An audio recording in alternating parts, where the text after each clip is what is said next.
Muito bem, o estudo de hoje, a nossa meditação, na verdade, de hoje, traz o seguinte tema: motivo para o serviço. E nós vamos entender um pouquinho sobre o que deve nos motivar, quais são os motivos ou o que é mais importante no serviço que nós devemos fazer, tanto na nossa vida espiritual, na nossa entrega a Cristo, como também o verdadeiro motivo para realizarmos algo em benefício do outro. E aí nós já vamos à primeira pergunta, nossa primeira conversa aqui sobre esse assunto. E aí eu gostaria de perguntar ao Wagner. Wagner, nos ajude aqui comentando o seguinte: que aspecto do discipulado muitos do que alegam seguir a Cristo geralmente negligencia? Tem algo aí que muitos que seguem a Cristo acabam deixando de lado. Que aspecto seria esse? São vários aspectos, né? Não é só um. E aqui Cristo, ele vai direto ao ponto. Ele não dá meio termo, ele vai direto ao ponto. Ele fala o seguinte para os seus discípulos, isso chamando a multidão para si, né? Ele diz: se alguém quiser vir após mim, negue-se a si mesmo, tome a sua cruz e siga-me. Então, Cristo está dizendo aqui basicamente o seguinte: se você quer andar com Cristo, quer estar lado a lado com Ele, caminhando com Ele, você vai ter que deixar algumas coisas que não é da vontade de Cristo, né? Vai ter que abandonar algumas coisas que não está com seu agrado. Pode ser uma alimentação errada que você está usando, né, que não é do agrado de Deus. Pode ser alguma parte do seu vestuário, pode ser alguma parte, no caso aí, né, de algumas músicas que ouvem. Então são várias coisinhas que a gente tem que deixar por amor de Cristo, né, e tomar a sua cruz e segui-lo, né? Tem um texto que vem a seguir aí, que é de João 15, 19 e 20, diz o seguinte: se vós fosseis do mundo, o mundo amaria o que era seu. Mas porque não sois do mundo, antes eu vos escolhi do mundo. Por isso é que o mundo vos aborrece. Lembrai-vos da palavra que vos disse: não é o servo maior do que o seu senhor. Se a mim me perseguiram, também vos perseguirão a vós. Se guardaram a minha palavra, também guardarão a vossa. Comenta esse texto aí. Muito bem, antes de comentar um pouquinho sobre esse texto, Wagner, eu me lembro que eu já fiz algumas perguntas para as pessoas nas casas, né, em alguns trabalhos missionários. E entre essas perguntas que nós fazemos para as pessoas, tem sempre uma pergunta que é assim: você deseja ser salvo? Ou você deseja morar no céu? Quase todos, 90% ou mais do que isso, respondem sim. É um ou outro que diz assim: não quero, não, esse negócio de céu para mim não existe. É um ou outro, mas quase todos querem. Se você pergunta para as pessoas: você deseja ser discípulo de Cristo? Você deseja ter Cristo na sua vida te guiando? Todos dizem que sim. Só que muitas vezes nós paramos na parte onde Cristo pede: olha, negue-se a si mesmo, toma a sua cruz e me siga. Porque seguir a Cristo e receber as bênçãos dele, às vezes todo mundo quer. Mas quando chega na parte que eu tenho que tomar algumas decisões, deixar de lado os meus gostos, as minhas vontades, as minhas manias, os meus costumes errados, para fazer aquilo que agrada a Deus de todo o coração, muitas vezes é aí onde a gente para, né? Você ia comentar, Douglas, alguma coisa pra gente? Eu acho que o interessante é justamente isso que você falou e que a gente comentou anteriormente, que é justamente todos querem o bônus, mas poucos querem o ônus, né? Ninguém quer a parte difícil. E aí vem justamente o ponto de que quantos de nós estão dispostos a fazer o que é necessário, dispostos a ir atrás do que realmente Deus quer e sofrer por isso. Vamos ser bem claros aqui. Sofrer por isso.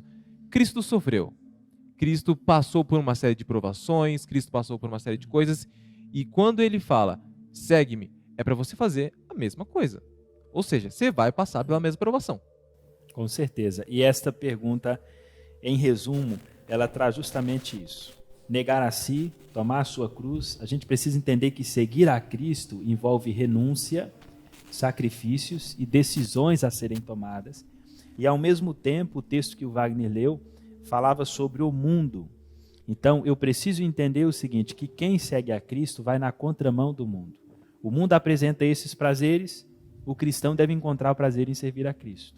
O mundo apresenta tentações, satisfações para realizar assim os seus desejos da sua alma, e nós precisamos entender que seguir a Cristo nos implica a deixar tudo isso de lado e a tomar a nossa cruz, ou seja, a fazer as decisões necessárias para seguir a Cristo, né? Então isso aí é muito importante. E aí nós vamos agora o próximo assunto, que traz o seguinte: Douglas, que contraste existe entre o verdadeiro e o falso serviço? E aí eu já vou emendar com a outra parte. Por que devemos reexaminar nossos motivos? Exatamente, isso é uma coisa muito interessante, porque a gente tem dentro de Jó 2 pontos muito opostos aqui, que é você colocar o seu coração e fazer coisas que não te ligam a Deus, que não te aproximam da essência de Deus, que é o amor, e você fazer essas coisas. Não adianta você tentar receber elogios por consegui muito dinheiro, consegui um carro novo, consegui uma bênção muito maior de Deus, e isso te engrandece. É completamente diferente de você receber um elogio por ser, igual diz aqui os versículos de Jó 29, 11 e 16, ser os olhos do cego, ser os pés do aleijado. É completamente diferente. Então, essa é a diferença entre o falso e o verdadeiro serviço. Hoje em dia nós estamos repletos de pessoas que são bombardeadas por falsas informações, falsos conceitos, teoria da prosperidade, Deus só é amor, não é justiça também. Tudo isso é falado diariamente para muitas pessoas. Então a gente tem que tomar muito cuidado. Aqui no livro de Jó é dado esses dois exemplos, né? Porque aqui é o contraste entre o verdadeiro e o falso serviço. E Jó apresenta, na primeira parte aqui, uma vida centralizada na satisfação própria, na satisfação do eu, né? E Jó comenta, olha, se eu pus no ouro a minha confiança e falei, você é a minha garantia, se eu me regozijei com a riqueza, com a fortuna, se eu rendi honras e adoração ao sol, à lua, se eu rendi exaltação a tudo isso, eu pequei. Então Jó entendia que uma vida centralizada na satisfação própria e ao mesmo tempo distante de Deus era errado. Mas ao mesmo tempo ele apresenta uma vida voltada para ajudar o necessitado, para ajudar o próximo.